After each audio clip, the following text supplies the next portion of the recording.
Hello, എല്ലാവർക്കും my Sweden ഡയറിയുടെ പുതിയൊരു വീഡിയോയിലേക്ക് സ്വാഗതം. ഇതിപ്പോൾ നിങ്ങൾ തംബ്നെയിലിൽ കണ്ട പോലെ ഞാൻ എൻ്റെ സ്കൂളിലേക്ക് പോകുന്ന ദിവസമാണ് ഇന്നൊരു നോർമൽ ഡേ ആണ്, ഇന്നൊരു ചൊവ്വാഴ്ചയാണ്. അപ്പോൾ എനിക്കിന്ന് സ്കൂളിൽ പോകണം. അപ്പോൾ അതിൻ്റെ കൂടെ തന്നെ ഇന്ന് നല്ല മഞ്ഞും കൂടിയുള്ളൊരു ദിവസമാണ്. ഇന്ന് മഞ്ഞ് കാര്യമായിട്ട് പെയ്തില്ല, പക്ഷേ ഇന്നലെ ഇവിടെ സ്വീഡനിൽ, എനിക്ക് തോന്നുന്നു സ്വീഡനിലെ പല ഭാഗത്തും ഉണ്ടായിരുന്നു. ഇവിടെ ഉപ്സാലയിലാണെങ്കിൽ നല്ല മഞ്ഞായിരുന്നു, ഇവിടെ സ്നോ സ്റ്റോം ആയിരുന്നു. അപ്പോൾ അത് കാരണം ഭയങ്കര കാറ്റും മഴയും പോലെയായിരുന്നു, നല്ല മഞ്ഞ് വീഴ്ചയായിരുന്നു. മൊത്തത്തിൽ ഇന്നലത്തെ ഒരു ഭീകര അന്തരീക്ഷത്തിൻ്റെ ബാക്കിയാണ് ഈ കാണുന്ന മഞ്ഞ് മുഴുവൻ. അപ്പോൾ ഞാൻ ഇന്ന് നടന്നു പോകാമെന്ന് വിചാരിച്ചു, കാരണം എൻ്റെ സൈക്കിള് വെളിയിലാണ് ഇന്നലെ വെച്ചത്. അപ്പോൾ അത് കാരണം ഇന്നലെ സൈക്കിളിൽ മുഴുവൻ മഞ്ഞ് മൂടിയിട്ട് സൈക്കിൾ ഇപ്പോൾ ഉപയോഗിക്കാൻ പറ്റാത്ത അവസ്ഥയിലിരിക്കുക. ഇനി ഞാൻ നന്നായിട്ടൊന്ന് വാഷ് ചെയ്തെടുത്താലാണ് എനിക്ക് സൈക്കിൾ ഓടിച്ച് പോകാൻ പറ്റുള്ളൂ. അപ്പോൾ ഞാനിന്ന് നടന്നു പോകാമെന്ന് വിചാരിച്ചു. ഇതൊരു സ്കൂളാണ് കേട്ടോ, ഞങ്ങൾ താമസിക്കുന്നതിന് അടുത്തുള്ളൊരു സ്കൂളായത്. ഈ സ്കൂളിൽ പ്ലേ ഗ്രൗണ്ട് ഏരിയയായി കാണുന്നത്. പക്ഷെ എന്താ കാര്യം, അവിടെ ഒന്നും പിള്ളേർക്ക് കളിക്കാൻ പറ്റുന്നില്ല, കാരണം മുഴുവൻ സ്നോ വന്ന് മൂടി കിടക്കുക. ഇന്നലെ ഭീകര മഞ്ഞായിരുന്നു പറഞ്ഞില്ലേ, അതിൻ്റെയാണ്. നല്ല തിക്നെസ്സിൽ മഞ്ഞ് വീണ് കിടപ്പുണ്ടായിരുന്നു. ഇതിപ്പോൾ റോട്ടിൽ നിന്ന് മാറ്റി സൈഡിൽ കൂടി കിടക്കുകയാണെങ്കിൽ കൂടെയും നല്ല തിക്നെസ്സിൽ, ഇന്നലെയൊക്കെ ഒരു 10 to 20 സെൻറ്റിമീറ്ററോളം തിക്നെസ്സിൽ മഞ്ഞുണ്ടായിരുന്നു. അപ്പോൾ ഇന്നലെയൊക്കെയെന്ന് പറഞ്ഞാൽ മെയിൻ റോഡിലൊക്കെ പൊതുവെ എപ്പോഴും മഞ്ഞ് മാറ്റിയിടും, മഞ്ഞ് മാറ്റുന്ന വണ്ടി വന്നിട്ട്. പക്ഷേ ഇന്നലെ അവർക്കത് മാറ്റുന്നതുകൊണ്ട് വലിയ കാര്യമൊന്നും ഉണ്ടായിരുന്നില്ല. എപ്പോൾ മാറ്റിയാലും ഒരു 10 മിനിറ്റ് കഴിയുമ്പോഴത്തേക്കും വീണ്ടും അവിടെ മഞ്ഞ് മൂടിക്കിടക്കുമായിരിക്കും. അത് കാരണം ഇന്നലെ റോഡിലൂടെ നടക്കൽ ഭയങ്കര ഡിഫിക്കൽട്ടായിരുന്നു. ഇന്നലെ ഞാൻ നടന്ന സ്കൂളിൽ പോയത്, പക്ഷേ ഇന്നലെ നടന്നു പോയപ്പോൾ ഭയങ്കര ഡിഫിക്കൽട്ടായിരുന്നു. കുറേ ഭാഗത്തൊക്കെ വീഴേണ്ടിയായിരുന്നു. ഇത് കണ്ടോ, കുറച്ച് പോർഷനിലെ റോഡ് മാത്രം അവർ സോൾട്ട് ഇട്ടിട്ട് മഞ്ഞൊക്കെ ഇങ്ങനെ അലുത്ത് പോയിട്ടുണ്ട്. ബാക്കി പോർഷനിൽ അവരതങ്ങനെ ചെയ്തിട്ടില്ല. അതെനിക്ക് തോന്നുന്നു സിറ്റീനോട് ക്ലോസ് ആയിട്ടുള്ള കുറച്ച് റോഡുകൾ മാത്രമാണ് അവരങ്ങനെ ചെയ്യുന്നത്. ഇവിടെ തൊട്ടാണ് സിറ്റിയിലേക്ക് ക്ലോസ് ആയേക്കെന്ന് തോന്നുന്നു. ഇനി ഇവിടെ നിന്നൊരു 2 കിലോമീറ്റർ ഉള്ളൂ സിറ്റിയിലേക്ക്. മൊത്തത്തിൽ ഒരു 2.5 കിലോമീറ്റർ ഉള്ളൂ വീട്ടിൽ നിന്ന്, പക്ഷേ ഇനി ഒരു 2 കിലോമീറ്ററും കൂടി ഉള്ളൂ. അപ്പോൾ അത് കാരണം ഇനിയുള്ള റോഡുകളെല്ലാം നല്ലതുപോലെ ഇതുപോലെ ക്ലിയർ ആയിട്ടായിരിക്കും ഉണ്ടാവുക. അത് കൂടുതലും സിറ്റിയിലേക്ക് വണ്ടികളും ആളുകളും ഒക്കെ പോകുന്നത് ഈ ഒരു റോഡിലൂടെയാണ്. അപ്പോൾ അതുകൊണ്ടാണ് അങ്ങനെ. ഇവിടെ ഒരു കൺസ്ട്രക്ഷൻ നടക്കുന്നുണ്ട്. ഇവിടെ ഒരു വലിയ ബിൽഡിംഗ് ഉണ്ടായിരുന്നു നേരത്തെ, അതിപ്പോൾ പൊളിച്ചിട്ട് എന്തോ അവിടെ പണി നടക്കുന്നുണ്ട്. അതിൻ്റെ വർക്കൊക്കെ അവിടെ പ്രോഗ്രസ്സിംഗ് ആണ്. അൺഎക്സ്പെക്റ്റഡ് ആയിട്ടാണ് ഇന്നലത്തെ സ്നോയൊക്കെ ഉണ്ടായത്. കാരണം അതിന് മുമ്പത്തെ ഒരു 3-4 ദിവസം എന്ന് പറഞ്ഞാൽ നല്ല സണ്ണി ഡേയ്സ് ആയിരുന്നു. ഇവിടെ നല്ല വെയിലും നല്ല തെളിച്ചവും റോഡും എല്ലായിടവും നല്ല ക്ലിയർ ആയിരുന്നു. പണ്ട് പെയ്ത മഞ്ഞൊക്കെ അലുത്ത് പോയിട്ട് നല്ല അടിപൊളിയായിട്ട് സമ്മറിന് എങ്ങനെയാണോ റോഡൊക്കെ കിടക്കുക അതുപോലെയായിരുന്നു കിടന്നുവെച്ച്. പക്ഷേ 2 ദിവസം കൊണ്ട് വേഗം എല്ലാം തന്നെ മഞ്ഞ് മൂടി. അത് കാരണം ആർക്കും പെട്ടെന്നൊന്നും പ്ലാൻ ചെയ്യാനൊന്നും പറ്റിയില്ല, എല്ലായിടവും മഞ്ഞ് മൂടിപ്പോയി. ഇപ്പോൾ ഈ സൈഡിൽ കാണുന്നതൊക്കെയെന്ന് വെച്ചിട്ടുണ്ടെങ്കിൽ വീടുകളുടെ പുറകുവശ, അവിടെയൊക്കെ അവരിങ്ങനെ ഈ ബാക്ക് യാർഡിൽ ഇങ്ങനെ ഇരിക്കാനൊക്കെ ആയിട്ട് സോഫയും കസേരയൊക്കെ കൊണ്ടുവന്നിട്ടുണ്ട്. അതെല്ലാം മഞ്ഞ് മൂടി കിടക്കുക. എല്ലാം നല്ല നോർമലായിട്ട് ഇരുന്നിട്ട് പെട്ടെന്ന് മഞ്ഞ് പെയ്തത് കാരണം ആർക്കും ഒന്നും പ്രിപ്പയർ ചെയ്യാൻ പറ്റിയില്ലല്ലോ. അത് കാരണം കുറേ വണ്ടികളും ഒന്നും ആളുകൾക്ക് ക്ലോസ്ഡ് ഗ്യാരേജിലൊന്നും ഇടാൻ പറ്റിയില്ല. അത് കാരണം കുറേ വണ്ടികളും മഞ്ഞിൽ മൂടി. ഇപ്പം നിങ്ങൾ കാണുമ്പോൾ ഈ സൈഡിലൊക്കെ കാണുന്ന വണ്ടികളൊക്കെ ഇല്ലേ, അതൊക്കെ ഒരുമാതിരി എല്ലാം എടുത്ത് ഓടിച്ചതാണ്. ഇന്നലെ ഇതിലും കൂടുതൽ വണ്ടിയുടെ കളർ പോലും മനസ്സിലാവാത്ത വിധത്തിൽ മഞ്ഞ് മൂടി കിടക്കുമായിരുന്നു ഇന്നലത്തെ കാലാവസ്ഥയിൽ. പക്ഷേ എനിക്ക് ഇന്നലത്തെ കാലാവസ്ഥയിൽ വീഡിയോ എടുക്കാനേ പറ്റിയില്ല, കാരണം ഇന്നലത്തെ കാലാവസ്ഥയിൽ ഫുൾ ടൈം മഴ പെയ്യുന്ന പോലെ മഞ്ഞ് പെയ്തുകൊണ്ടിരിക്കുകയായിരുന്നു. ഇതിപ്പോൾ ഒരു മഞ്ഞ് മാറ്റുന്ന വണ്ടി വന്ന് മാറ്റിക്കൊണ്ടിരിക്കുകയാണ് മഞ്ഞ്. ഇതിപ്പോൾ കണ്ടോ, എന്താ അവിടെ കൂടെയും ഒരു മഞ്ഞ് മാറ്റുന്ന വണ്ടി പോകുന്നുണ്ട്. ഇതിപ്പോൾ 2 പേര് അവരുടെ വണ്ടിയിലെ മഞ്ഞെല്ലാം മാറ്റി വണ്ടി ഓടിക്കാൻ പാകത്തിനാക്കി എടുക്കുകയാണ്. കണ്ടോ, എന്ത് ബുദ്ധിമുട്ടല്ലേ. രാവിലെ വന്ന് നോക്കുമ്പോൾ മഞ്ഞൊക്കെ മൂടിക്കിടക്കുന്നു. രാവിലെ ജോലിക്ക് പോകണതിന് മുമ്പ് മഞ്ഞൊക്കെ മാറ്റിയിട്ട് വേണം പോകാൻ. നല്ല പണിയാണ്. എന്തായാലും ഇങ്ങനെ വിൻ്റർ ടൈമിൽ ഇങ്ങനത്തെ കുറച്ച് ഡിഫിക്കൽട്ടീസൊക്കെ ഉണ്ട്. ഞാൻ ഇന്നലെ ഇൻസ്റ്റാഗ്രാമിൽ ഈ ഒരു മരത്തിൻ്റെ ഒരു വീഡിയോ ഇട്ടിട്ടുണ്ടായിരുന്നു. നല്ല പച്ച കളറിൽ ഈ വെള്ള കളറിൽ മഞ്ഞും കൂടി വരുമ്പോഴത്തേക്കും നല്ല ഭംഗിയല്ലേ. ഞാൻ ഇന്നലെ ഇതിൻ്റെ കുറച്ച് വീഡിയോസൊക്കെ എടുത്തായിരുന്നു, കാരണം എനിക്ക് ഇവിടെ സ്കൂളിനോട് തൊട്ടടുത്ത ഈ മരം. അപ്പോൾ എനിക്ക് അധിക നേരം ഗ്ലൗസ് ഊരാതെ തന്നെ ഫോട്ടോ എടുക്കാൻ പറ്റി. നല്ല രസമല്ലേ ബിൽഡിങ്ങാണ്. എൻ്റെ സ്കൂളിൻ്റെ ഓപ്പോസിറ്റുള്ള ബിൽഡിംഗ് ഇത് എന്ന് പറഞ്ഞാൽ എൻ്റെ സ്കൂൾ ബിൽഡിങ്ങാണ് ഈ യെല്ലോ കളറിൽ കാണുന്നത്. ഇതിനകത്ത് ഈ വിൻഡോ സൈഡിലൊക്കെ ആയിട്ടാണ് എൻ്റെ ക്ലാസ് റൂമൊക്കെ ഉള്ളത്. നല്ലൊരു സ്കൂളാണ് കേട്ടോ. ഇവിടെ 2-3 സ്കൂളുകളുണ്ട് സ്വീഡിഷ് പഠിപ്പിക്കുന്നത്. അതിനകത്ത് ഞാൻ പോകുന്ന സ്കൂൾ ഇതാണ്. ഇതിൻ്റെ ബാക്കി ഡീറ്റെയിൽസ് ഞാൻ പറയാം. സ്വീഡനിൽ വന്നു കഴിഞ്ഞാൽ നമുക്കിവിടെ പേഴ്സൺ നമ്പർ എന്ന് പറഞ്ഞൊരു നമ്പർ കിട്ടും. അത് ഇവിടുത്തെ ID കാർഡ് കിട്ടുക അല്ലെങ്കിൽ ഇവിടുത്തെ ID നമ്പർ കിട്ടുക എന്നാണ് അതിൻ്റെ ഉദ്ദേശം. അത് കിട്ടിക്കഴിഞ്ഞാൽ നമുക്ക് ഇവിടെ ഫ്രീ ആയിട്ട് സ്വീഡിഷ് പഠിക്കാൻ പറ്റും. അതിപ്പോൾ സ്വീഡനിലെ ഏത് സ്ഥലത്ത് ചെന്നാലും നമുക്കിങ്ങനെ തന്നെയാണ് കാര്യം. അപ്പോൾ ഇപ്പോൾ ഞാൻ പറയുന്നത് ഉപ്സാലയിലെ കേസാണ്. അപ്പോൾ ഉപ്സാലയിൽ നമുക്ക് 3 സ്ഥലത്ത് പഠിക്കാൻ പറ്റും.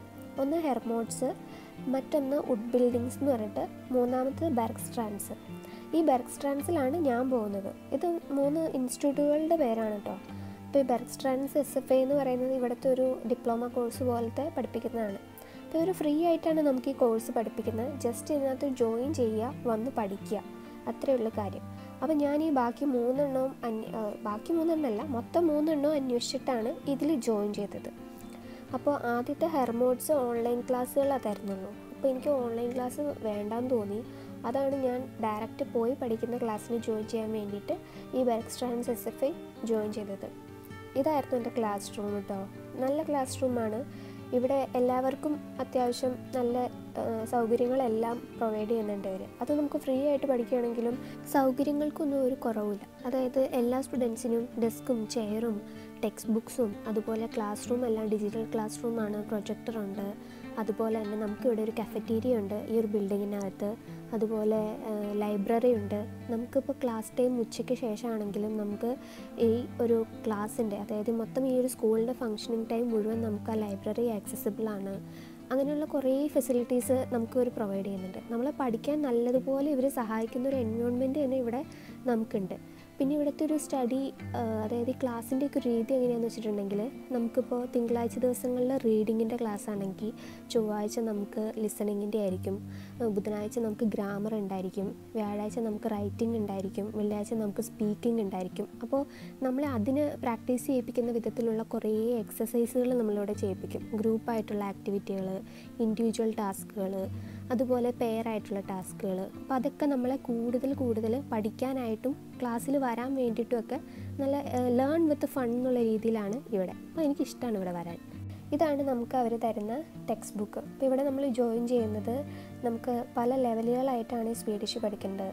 C ലെവൽ, D ലെവൽ, പിന്നെ ഗ്രൂണ്ട്, അങ്ങനെ പറഞ്ഞിട്ട് കുറേ ലെവലുണ്ട്. അപ്പോൾ ഞാൻ ഇന്ന് ഏറ്റവും ബേസിക് ലെവലിലാണ്, C ലെവലിലാണ്. അപ്പോൾ C ലെവലിൽ ജോയിൻ ചെയ്യുന്നവർക്ക് അവർ ഫ്രീ ആയിട്ട് തരുന്ന ഒരു മെറ്റീരിയലാണ് ഈ ടെക്സ്റ്റ് ബുക്ക്.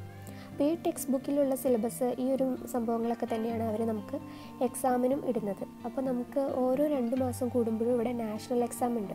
അപ്പോൾ നമുക്ക് കോൺഫിഡൻസ് ആയി നമുക്ക് അത്യാവശ്യം ആ ടെസ്റ്റ് എഴുതാൻ പറ്റുമെന്നുണ്ടെങ്കിൽ നമുക്ക് ടെസ്റ്റ് അറ്റൻഡ് ചെയ്യാൻ പറ്റും. അങ്ങനെ നമ്മൾ അടുത്ത ലെവലിലേക്ക് പോകും. ഈ ടെസ്റ്റ് എന്തൊക്കെയാണെന്ന് വെച്ചിട്ടുണ്ടെങ്കിൽ, നമുക്ക് സ്പീക്കിങ്ങിൻ്റെ ടെസ്റ്റ് ഉണ്ട്, റീഡിങ്ങിൻ്റെ ടെസ്റ്റ് ഉണ്ട്, റൈറ്റിങ്ങിൻ്റെ ടെസ്റ്റ് ഉണ്ട്, ലിസണിങ്ങിൻ്റെ ടെസ്റ്റ് ഉണ്ട്. ഇതെല്ലാം നമ്മൾ പാസ്സാവണം, എന്നാലാണ് നമുക്ക് അടുത്ത ലെവലിലേക്ക് എൻട്രി കിട്ടുള്ളൂ. ഇവിടെ വന്നു കഴിയുമ്പോൾ, അതായത് സ്വീഡനിൽ വന്നു കഴിയുമ്പോൾ നമ്മൾ ആദ്യം തന്നെ നോക്കേണ്ട കാര്യം എന്ന് പറയുന്നത് നമുക്ക് പേഴ്സൺ നമ്പർ കിട്ടുക എന്നുള്ളതാണ്. അത് കിട്ടിക്കഴിഞ്ഞാൽ നമ്മൾ അടുത്ത് തന്നെ ഇമ്പോർട്ടൻ്റ് ആയിട്ട് ചെയ്യേണ്ട കാര്യം സ്വീഡിഷ് പഠിക്കാൻ ജോയിൻ ചെയ്യുക എന്നുള്ളതാണ്. അത് ചിലപ്പോൾ നമ്മുടെ പ്രൊഫഷന് ആവശ്യമില്ലാത്തതും ആയിരിക്കാം, ആവശ്യമുള്ളതും ആയിരിക്കാം. എനിവേസ് നമ്മളത് പഠിക്കാൻ ജോയിൻ ചെയ്യുക. കാരണം നമുക്ക് ഇവിടുത്തെ കൺട്രിയിൽ ഒരു ഫ്രീ ആയിട്ട് നമുക്ക് തരുന്ന ഒരു സർവീസാണ്. ജസ്റ്റ് നമ്മൾ പോയി പഠിച്ചാൽ മാത്രം മതി. അത് ഭാഷ അറിഞ്ഞിരിക്കേണ്ടത് ഇവിടെ ജീവിക്കാൻ അത്യാവശ്യമല്ല, പക്ഷേ അറിഞ്ഞിരിക്കുന്നത് എപ്പോഴും നമുക്കൊരു പ്രയോറിറ്റി തരും എല്ലാ കാര്യങ്ങൾക്കും. അപ്പോൾ നമ്മളിപ്പോൾ ഒരു ജോബ് അപ്ലൈ ചെയ്യുമ്പോൾ ആ ജോബിൽ അവർ പ്രൊഫൈൽ നോക്കുമ്പോൾ സ്വീഡിഷ് അറിയാവുന്ന ഒരാൾക്ക് എപ്പോഴും പ്രയോറിറ്റി കൂടുതലായിരിക്കും. അതുപോലെ നമ്മൾ എവിടെ ചെന്നാലും നമ്മൾ സ്വീഡിഷിലൊന്ന് സംസാരിക്കുകയാണെന്നുണ്ടെങ്കിൽ നമുക്ക് കുറച്ചും കൂടി റെക്കഗ്നീഷൻ കിട്ടും.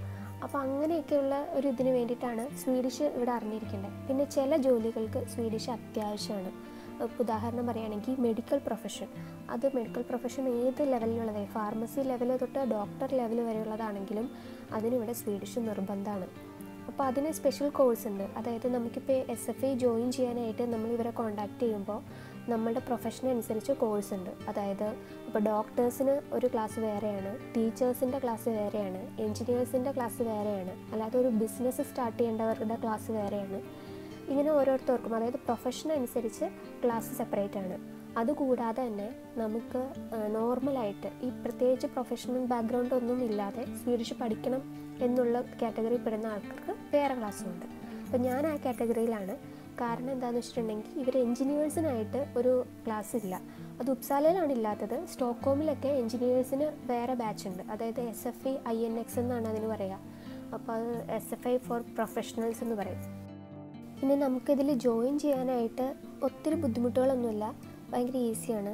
ജസ്റ്റ് നമ്മൾ ഇവരുടെ സൈറ്റിൽ കയറുക. സൈറ്റ് എന്ന് പറയുന്നത് ഇപ്പോൾ ഉപ്സാലയിൽ പറയുകയാണെങ്കിൽ ഉപ്സാല കൊമ്മ്യൂണിൻ്റെ സൈറ്റിൽ കയറുക.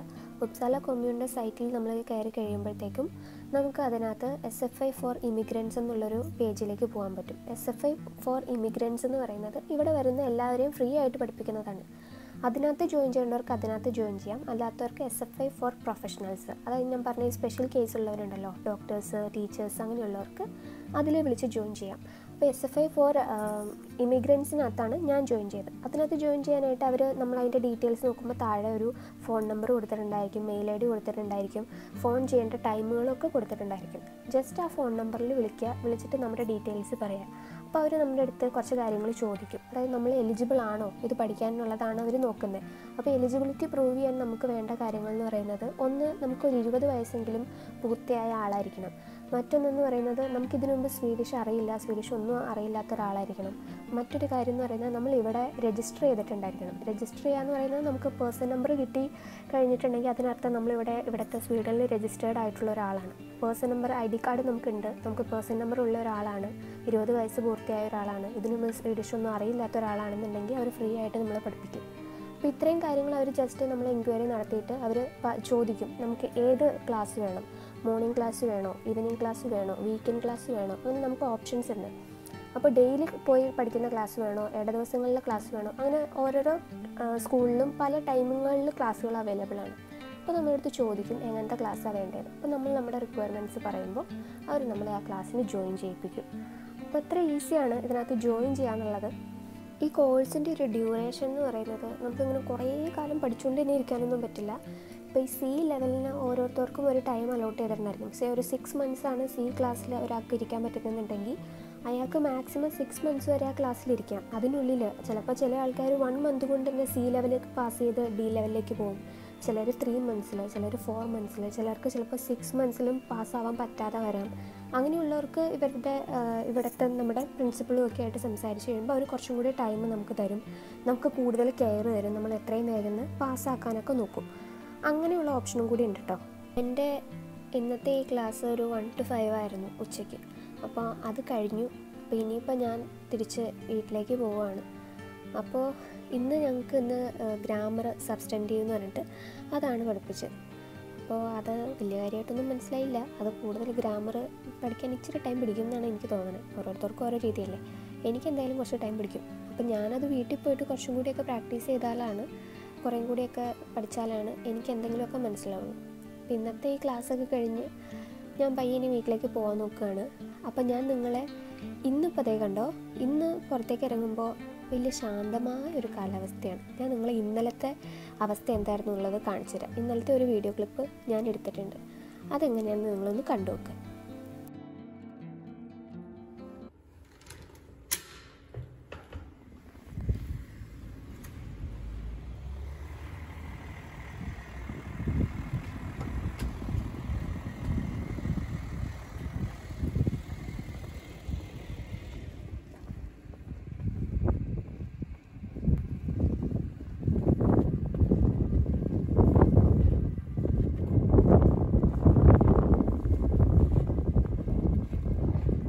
നല്ല കാറ്റും മഴയല്ല, സ്നോയാണ്, സ്നോ സ്ട്രോമായിരുന്നു. അത് ഭീകര സ്നോ സ്ട്രോമായിരുന്നു. അത് കാരണം കുറേ ബസ്സുകളും ട്രെയിനുകളും ഒക്കെ ക്യാൻസൽ ചെയ്തു. ഭയങ്കര ഒരു അവസ്ഥയായിരുന്നു അവിടെ. ആളുകളൊക്കെ ഇങ്ങനെ പറന്നു പോകും. ഇങ്ങനെ നടക്കുമ്പോൾ നമുക്ക് നേരെ നടക്കാൻ പറ്റില്ല. നമ്മളിങ്ങനെ ഒരു സൈഡിലേക്ക് കാറ്റ് തള്ളി കൊണ്ടുപോകും. സൈക്കിൾ ചവിട്ടാനേ പറ്റില്ല. സൈക്കിൾ ചവിട്ടുമ്പോൾ സൈക്കിൾ ഇങ്ങനെ വെട്ടി 2-3 സൈഡുകളിലേക്കൊക്കെ ആയിട്ട് തിരിഞ്ഞ് മാറിപ്പോയിക്കൊണ്ടിരിക്കും. ഭയങ്കര കാറ്റും മഴയായിരുന്നു ഇന്നലത്തെ അവസ്ഥ. ഇന്നലത്തെ അവസ്ഥേൻ്റെ ബാക്കി പ്രതിരൂപമാണ് ദേ എന്നീ കാണുന്നത്. സൈക്കിളൊക്കെ മഞ്ഞ് മൂടി കിടക്കണുണ്ടോ. ഇന്നലെ അത്രയ്ക്ക് ഭീകര മഞ്ഞായിരുന്നു. അപ്പോൾ നമുക്കിങ്ങനെ നടക്കാൻ വലിയ പ്രശ്നമില്ലാതെ ഇന്ന് റോഡ് കുറച്ച് ക്ലിയർ ആക്കി ഇട്ടിട്ടുണ്ട്. അത് കാരണം വലിയ തെന്നലില്ലാതെ നടക്കും. പക്ഷേ ഇന്നലെ നല്ല കട്ട മഞ്ഞായിരുന്നു. ഞാൻ ആ മഞ്ഞിലൂടെ നടന്നിട്ട് എൻ്റെ ബൂട്ട്സ് 2ആയിട്ട് ഒടിഞ്ഞു പോയി. എങ്ങനെയാണ് ഒടിഞ്ഞതെന്ന് എനിക്ക് ഇപ്പോഴും അറിയില്ല. 2 ബൂട്ട്സ് ഒടിഞ്ഞു പോയിട്ടുണ്ട്. അപ്പോൾ അത് കാരണം ഇന്ന് ഞാനൊരു നോർമൽ ഷൂസാണ് ഇട്ടിരുന്നത്. അപ്പോൾ നോർമൽ ഷൂസിൻ്റെ അടിയിൽ അത്ര ഗ്രിപ്പില്ലാത്തത് കാരണം വീഴാൻ നല്ല ചാൻസ് ഉണ്ടായിരുന്നു. അപ്പോൾ ക്ലാസ്സൊക്കെ കഴിഞ്ഞ് സമയം 5 മണിയൊക്കെ ആയില്ലേ. അപ്പോഴത്തേക്കൊക്കെ നല്ല ഇരുട്ട് വീണിട്ടുണ്ട്. ഇവിടെ ഇപ്പോൾ സമ്മർ വരാൻ പോകുന്നേ ഉള്ളൂ. വിൻ്റർ ഇങ്ങനെ കുറഞ്ഞ് സമ്മറിലേക്ക് എത്തുന്നത് കാരണം നേരത്തെയൊക്കെ 2 മണിക്ക് ഇരുട്ടാവുമായിരുന്നു. ഇപ്പോൾ ഒരു 5 മണിയൊക്കെ ആകുമ്പോഴത്തേക്കാണ് ഇരുട്ടാവുന്നത്. അപ്പോൾ 5 മണിയൊക്കെ ആയപ്പോഴത്തേക്ക് നല്ല ഇരുട്ടായിട്ടുണ്ട്. ഇനിയിപ്പോൾ പയ്യെ വീട്ടിലേക്ക് പോവുകയാണ്. അപ്പോൾ ഈ വീഡിയോ ഇത്രയൊക്കെ ഉള്ളൂ. അപ്പോൾ നിങ്ങൾക്കിനി ഈ സ്വീഡിഷ് പഠിക്കാൻ ജോയിൻ ചെയ്യുന്നതിനെ പറ്റി എന്തെങ്കിലുമൊക്കെ ഡൗട്ട് ഉണ്ടെങ്കിൽ എനിക്ക് കമൻ്റായിട്ട് അറിയിക്കുമോ, അല്ലെങ്കിൽ എൻ്റെ ഇൻസ്റ്റാഗ്രാം പേജിൽ മൈ സ്വീഡൻ ഡയറി എന്ന് പറഞ്ഞൊരു ഇൻസ്റ്റാഗ്രാം പേജ് ഉണ്ട്. അതിനകത്ത് എനിക്ക് മെസ്സേജ് അയച്ച് ചോദിക്കുകയാണെന്നുണ്ടെങ്കിൽ ഞാൻ കൂടുതൽ വിവരങ്ങൾ പറഞ്ഞുതരാം. അപ്പോൾ ഞാൻ സ്റ്റോക്ക്ഹോമിൽ കുറച്ച് നാൾ താമസിച്ചിട്ടുണ്ടായിരുന്നു. അതുകാരണം എനിക്ക് സ്റ്റോക്ക്ഹോമിൽ എങ്ങനെയാണ് ജോയിൻ ചെയ്യേണ്ടതെന്നും അറിയാം. അപ്പോൾ നിങ്ങൾക്ക് എന്തെങ്കിലും അറിയണമെന്നുണ്ടെങ്കിൽ ജസ്റ്റ് മെസ്സേജ് അയച്ചാൽ മതി. അപ്പോൾ ഈ വീഡിയോ ഇത്രയേ ഉള്ളൂ. നിങ്ങൾക്ക് എൻ്റെ വീഡിയോ ഇഷ്ടമായിരുന്നുണ്ടെങ്കിൽ എല്ലാവരും എന്നെ സപ്പോർട്ട് ചെയ്യുക. അപ്പോൾ നമുക്ക് മറ്റൊരു വീഡിയോയിൽ വീണ്ടും കാണാം. അതുവരേക്കും ബൈ ബൈ.